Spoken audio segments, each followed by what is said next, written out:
Hi everyone, this time we will draw the German national flag. The German flag, black, red, gold, symbolizes unity, freedom, and democracy.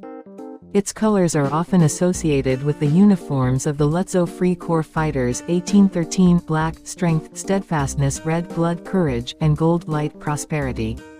Historically, this combination represents the transition from the darkness of slavery to freedom, as well as German unity.